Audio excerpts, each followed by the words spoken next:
Dear students, আশা করি তোমরা সকলেই ভালো আছো।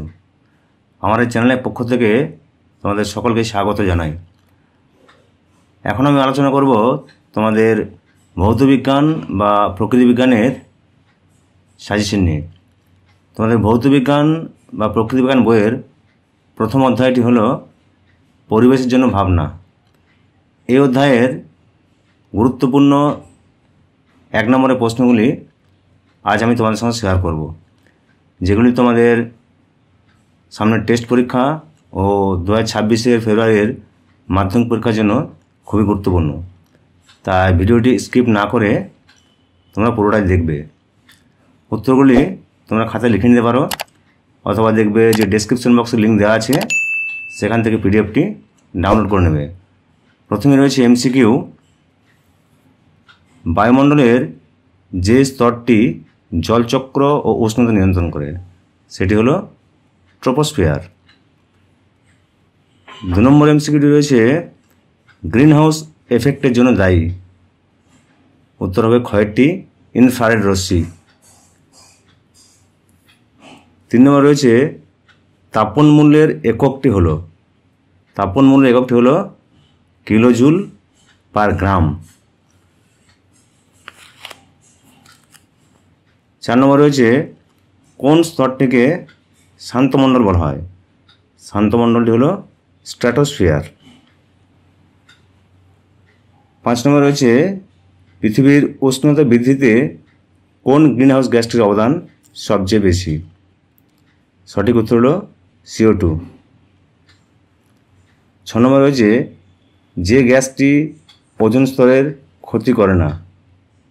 N2O। 7 নম্বর রয়েছে সৌরকোষে যে পদার্থটি ব্যবহার করা হয়? সঠিক উত্তর হবে সিলিকন। এটি একটি অর্ধপরিবাহী।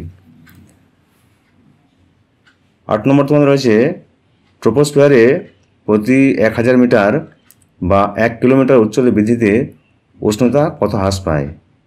সঠিক উত্তরটি রয়েছে ঘতে 6.5 ডিগ্রি সেন্টিগ্রেড বা সেলসিয়াস। 9 নম্বর এমসিকিউ রয়েছে যে ওজোন স্তর ধ্বংসে অনুঘটক কাজ করে। ওজোন স্তর ধ্বংসের জন্য অনুঘটক কাজ করে CFC অর্থাৎ ক্লোরোফ্লোরোকার্বন। 10 নম্বরে রয়েছে তোমাদের কোন জ্বালানিটির তাপন মূল্য সবচেয়ে বেশি? সঠিক উত্তর হলো হাইড্রোজেন গ্যাস।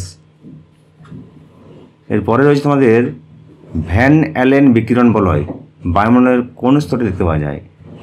ভ্যান অ্যালেন বিকিরণ বলয় ম্যাগনেটোস্ফিয়ার এই স্তরটিতেই দেখা যায়। 12 নম্বর তোমাদের রয়েছে বেতার তরঙ্গ প্রতিফলিত হয় বায়ুমণ্ডলের যে স্তরে, সেটি হলো আয়নোস্ফিয়ার। এরপরে আসছি তোমাদের শূন্যস্থান পূরণের প্রথমে রয়েছে বায়ুমণ্ডলের শীতলতম স্তরটি হলো মেসোস্ফিয়ার। পৃথিবীর ছাতা বা প্রাকৃতিক সানস্ক্রিন নামে পরিচিত। পৃথিবীর ছাতা বা প্রাকৃতিক সানস্ক্রিন হলো তোমার ওজোন স্তর। বডি স্প্রে থাকে ড্যাশ গ্রিনহাউস গ্যাস। বডি স্প্রেতে যে গ্রিনহাউস গ্যাসটি থাকে তার নাম হলো CFC অর্থাৎ ক্লোরোফ্লোরোকার্বন। 4 নম্বর শূন্যস্থান রয়েছে কার্বনবিহীন একটি জ্বালানি হলো হাইড্রোজেন গ্যাস। বায়োগ্যাস প্ল্যান্টে ব্যাকটেরিয়া মিথেন গ্যাস বিয়োজনে সাহায্য করে। বায়োগ্যাস প্ল্যান্টে মিথানোজেনিক ব্যাকটেরিয়া মিথেন গ্যাসকে বিয়োজনে সাহায্য করে। এরপরে তোমার থাকছে SAQ অর্থাৎ সংক্ষিপ্ত উত্তরভিত্তিক প্রশ্ন। প্রথমে রয়েছে বায়ুমণ্ডলে গ্রিনহাউস গ্যাস হ্রাস করার একটি উপায়। এর উত্তরে তোমরা বলতে পারো যে অধিক গাছ লাগানো। অধিক গাছ লাগালে কী হবে? একদিকে অক্সিজেনের পরিমাণ বৃদ্ধি পাবে, অন্যদিকে কার্বন ডাইঅক্সাইডের পরিমাণ বা গ্রিনহাউস গ্যাসগুলি হ্রাস পাবে।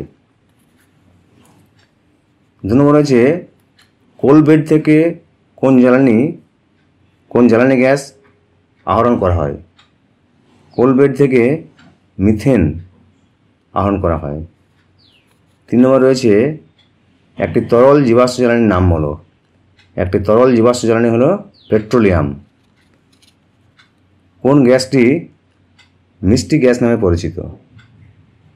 কয়লা খনি থেকে যে মিথেন গ্যাস পাওয়া যায় সেই গ্যাসটি মিষ্টি গ্যাস, সেই মিথেন গ্যাসটি মিষ্টি গ্যাস নামে পরিচিত।